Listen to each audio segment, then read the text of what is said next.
L'art est un acte de création et la connexion, elle, agit comme un pont. Pour moi, nous sommes tous connectés à tout. Ce qui me semble essentiel, c'est savoir écouter, comprendre et accepter la contradiction. C'est d'identifier avec empathie nos émotions et leurs sources. C'est avoir de la connexion avec d'autres personnes. Avoir cette petite étincelle qui fait qu'on est sur la même longueur d'onde. Et puis à partir de ce lien, de pouvoir partir à la rencontre de l'univers de l'autre. Bonjour et bienvenue dans ce nouvel épisode de l'art de connecter, votre rendez-vous pour renforcer, améliorer et même transformer votre univers relationnel. Aujourd'hui, pour cet épisode solo, j'ai choisi un thème qui va véritablement dans le prolongement de mes 2 derniers épisodes solo sur l'écoute active et le questionnement. J'ai décidé de vous parler de communiquer ses besoins dans la relation. Ce que j'ai pu constater en tant que professionnel, c'est que en grande majorité, on a de la peine à faire la distinction entre un besoin et une position. Et que plus la relation est tendue et compliquée, et plus ce sera difficile de communiquer au travers de besoins. Je vous donne un exemple assez typique d'une position. Vous prenez le voisin, votre voisin qui est très bruyant, qui fait beaucoup de bruit, et puis quand on vous demande de quoi vous avez besoin, vous allez répondre « j'ai besoin qu'il arrête de faire du bruit ». Même si on a utilisé le terme « besoin », ce n'est pas un besoin. Là, on est en train de poser une exigence sur l'autre, alors qu'un besoin, c'est véritablement quelque chose qui vient de nous, c'est quelque chose qui doit nous faire du bien, c'est quelque chose de positif. Donc, je veux qu'il arrête de faire du bruit, non, ce n'est pas un besoin. Ce que j'ai envie de vous montrer à travers cet épisode, c'est comment arriver à sortir de cette position pour être véritablement dans le besoin. Donc, si je vais un peu plus loin dans l'histoire, je veux que mon voisin arrête de faire du bruit, je vais toquer à la porte de chez mon voisin, je vais lui dire maintenant je veux que vous arrêtiez de faire du bruit. Et qu'est-ce qui va se passer ? Le voisin va se mettre en mode défensif en disant mais non, mais je fais pas de bruit et puis j'ai le droit. Et donc la communication va être compliquée. C'est-à-dire qu'on va tourner sur vous n'avez pas le droit de faire du bruit, j'ai le droit de faire du bruit et puis on va pas s'en sortir. Si on s'intéresse plus aux besoins et que je questionne la personne qui vient me dire « je veux que mon voisin arrête de faire du bruit », eh bien, je vais lui dire « mais en quoi c'est important pour vous ?» Et là, on voit déjà qu'on va dans une couche un peu plus profonde qui ramène la personne à elle. Et donc, par exemple, la personne pourrait dire « en fait, parce que ce bruit me dérange. » Ok, en quoi ce bruit vous dérange ? Et là, vous utilisez ce que je vous ai montré dans mon dernier épisode sur le questionnement, les questions ouvertes.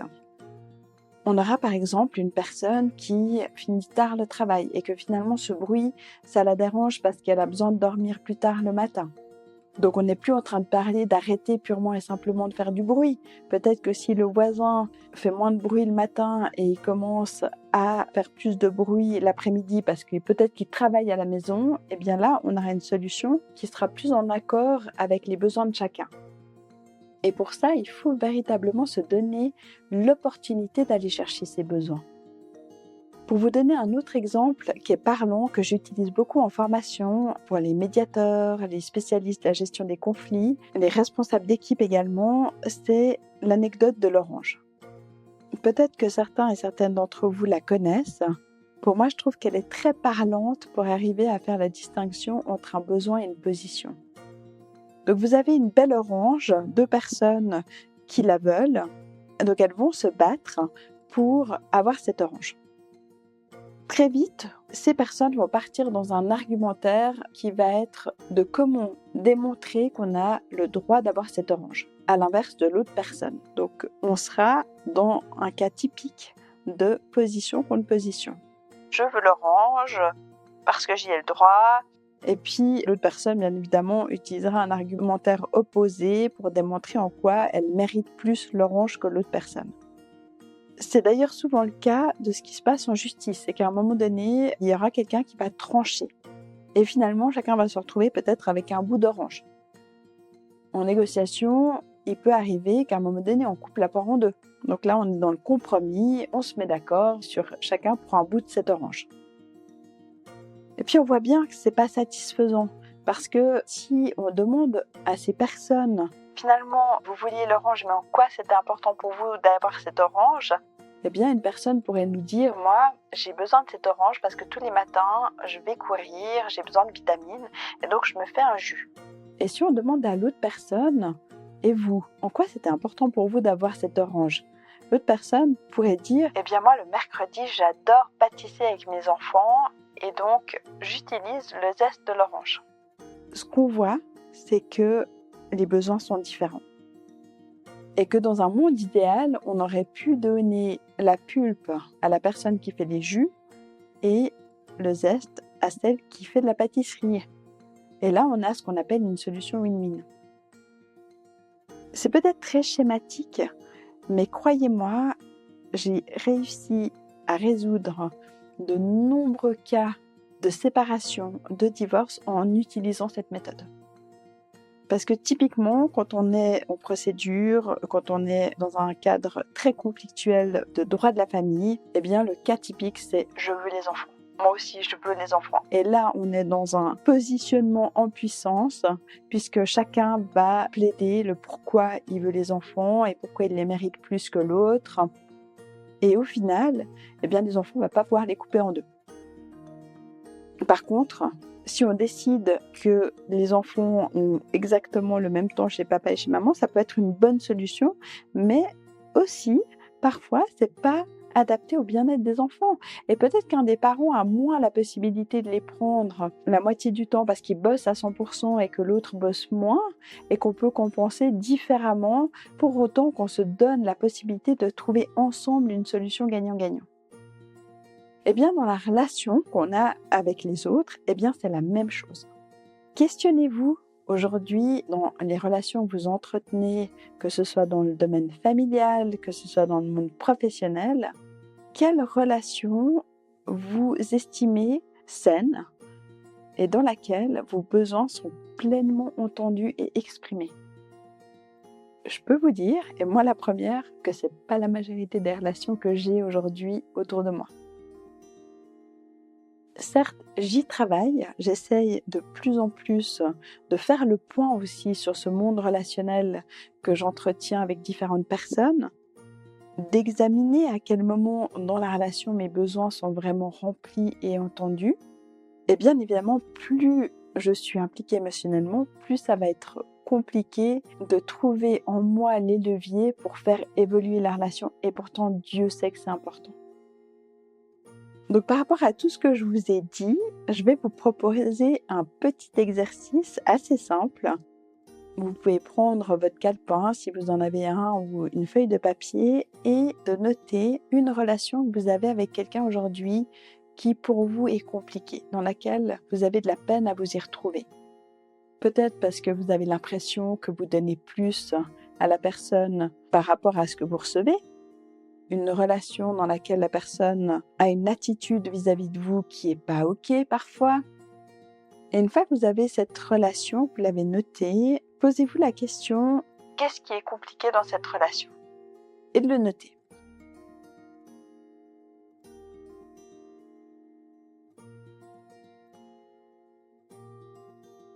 Ensuite, de noter déjà ce qui va bien dans cette relation. C'est toujours important d'avoir les deux données en même temps parce que souvent on est formaté pour voir que le négatif et je pense que c'est toujours important de faire la balance entre ce qui est compliqué et ce qui va bien. Vous pouvez même mettre sur un petit tableau avec 2 colonnes et ensuite posez-vous la question « En quoi c'est important pour moi que cette relation évolue, change ?» ou peut-être se réajuste.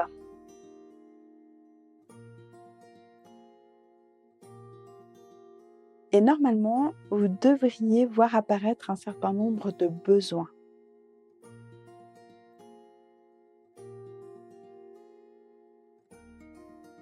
Une fois que vous avez ça, posez-vous encore la question de comment j'aimerais que cette relation évolue. Quel est pour moi l'idéal de cette relation ?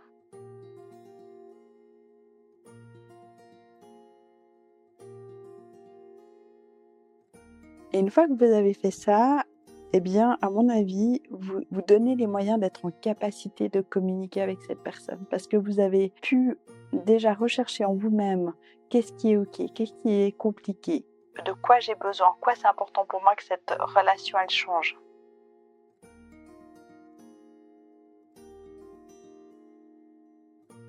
Et vous le constatez, la communication, elle vient tout au bout. C'est-à-dire, une fois qu'on a vraiment fait ce cheminement, là, on est en capacité de communiquer. Par contre, si on part directement sur la communication, et on revient sur l'histoire du voisin, je veux qu'il arrête de faire du bruit, eh bien, ça va être difficile. Le dialogue, la discussion avec cette personne va être compliquée. Et aussi pour nous, parce que souvent, je l'entends de manière récurrente, eh bien, on n'ose pas dire. Parce qu'on se projette tout de suite dans la communication. Et puis, on sait bien que si je le communique comme ça, eh bien, on a des risques de recevoir en retour quelque chose qui ne va pas vraiment nous plaire. Donc, on préfère se la coincer. Et bien évidemment, ce n'est pas la bonne solution. Donc, pour ces prochaines semaines, je vous invite à être attentif à ça.